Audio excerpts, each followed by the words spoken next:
I'm 29 years old and I was born in Korea. I lived in USA for five years and I was in France also for 1 year.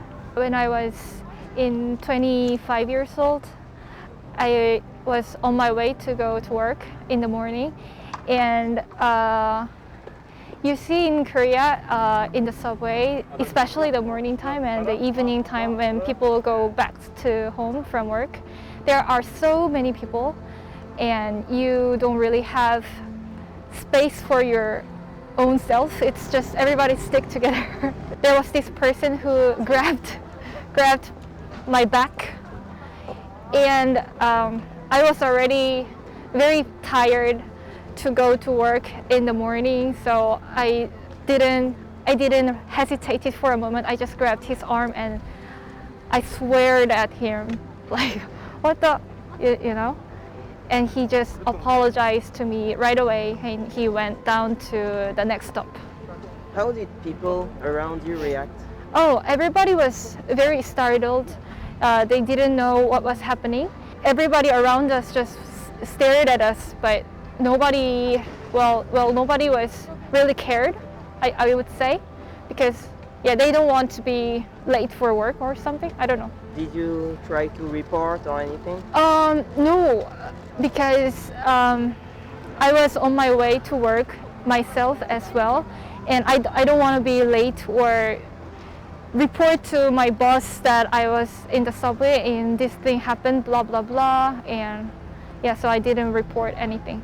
Korean law for criminals, it's very very weak and shallow, because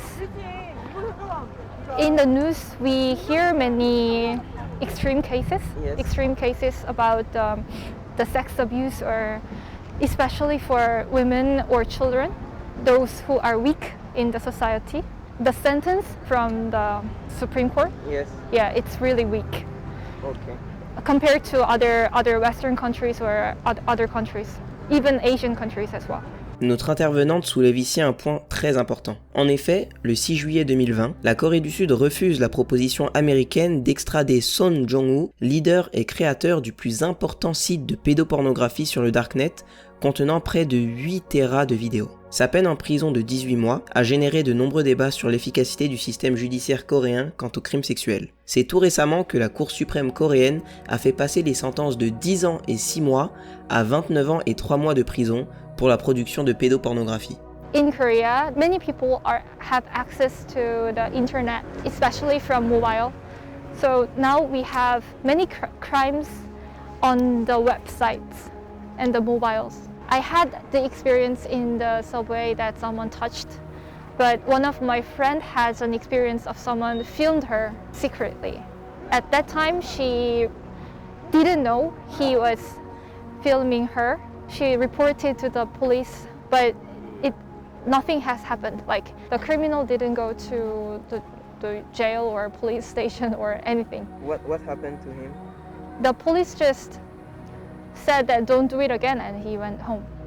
And no financial compensation? No financial compensation. If my friend wants financial compensation, she need to do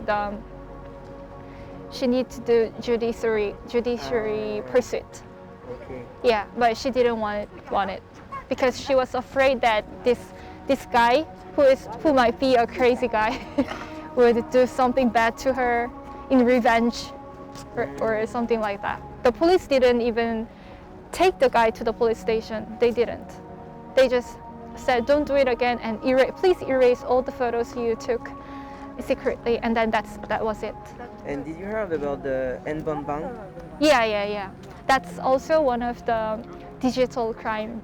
Yes. Very famous in Korea. They make films with very young women.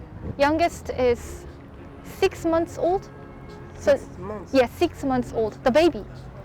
So they make those the sex films with the young female or even the old, just female. Yeah, and then they share. How did Molka affect your daily life as a woman in South Korea? First of all, me and many of my friends don't want to go to the public restrooms because we are afraid that there might be a molka, a hidden camera in the restroom.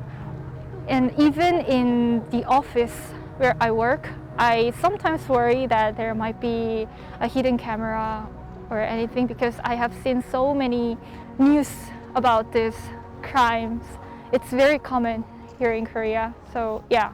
Maybe you heard about it, but nowadays, recently, more and more foreign ladies coming to South Korea are complaining about bad Clubbing events. experience. Exactly, bad clubbing experience. Oh, okay. Could you maybe tell us about how different and just tell us about how clubbing culture is in South Korea and how it differs from Western countries?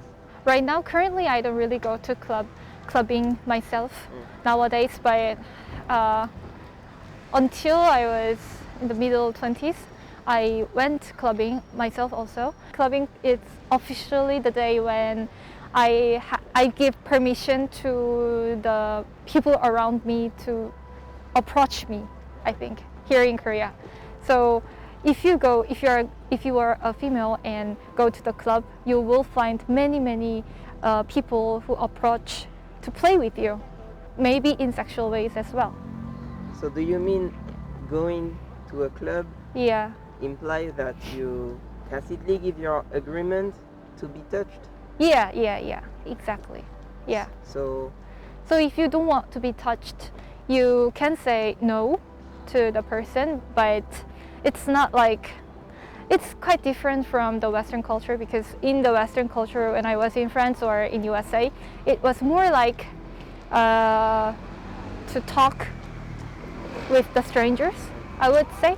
But here in South Korea, if you ever have an experience of going to the club here, there are so many noises, so you can't really talk with someone. It's just, yeah, you can't talk. You have to just dance or, yeah. how would you compare safety for women here compared with the rest of the world, such as France or USA, for example? If the safety is meaning going outside in really late time of the day, or if safety means that putting your bag in a cafe and go to the restroom and nobody will take your bags or things like that, South Korea is one of the safest country in the world, I think. But as a woman and as a Korean woman, you have to be careful to protect yourself, I think. Do you think it's safe as a woman to go outside alone at night? Yeah, I would say it is safe because it's quite light. Yes. It's quite bright, Yes. even in the night. Okay. Do you think that a French woman coming to Korea might feel unsafe, or can it be dangerous for her as well?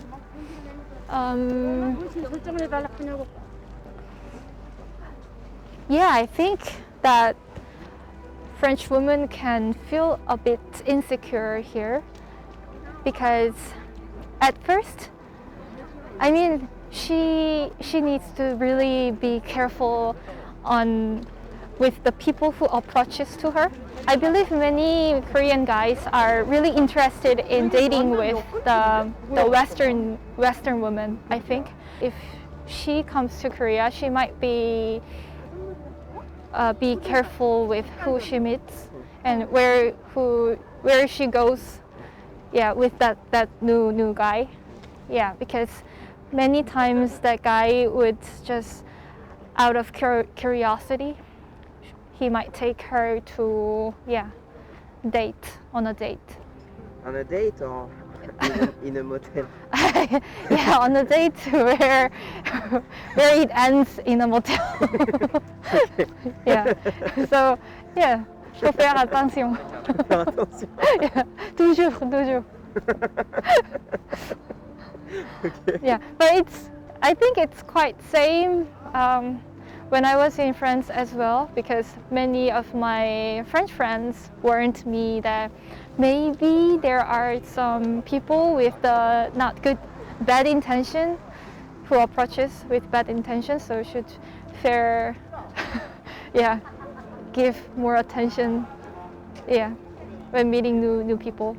So maybe it's quite the same thing, vice versa. It's crazy that even one in the safest countries in the world, Yeah, women have to be careful. yeah. The safety doesn't mean that you can go outside late in the night, or you don't have to worry about pickpocketing.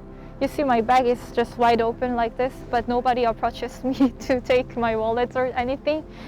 It can also be that if you feel safe in your daily lives, like in the subway or in the public restroom. Yeah. I'm not really specialist in this area of crime. I don't really know many vocabulary about this crime.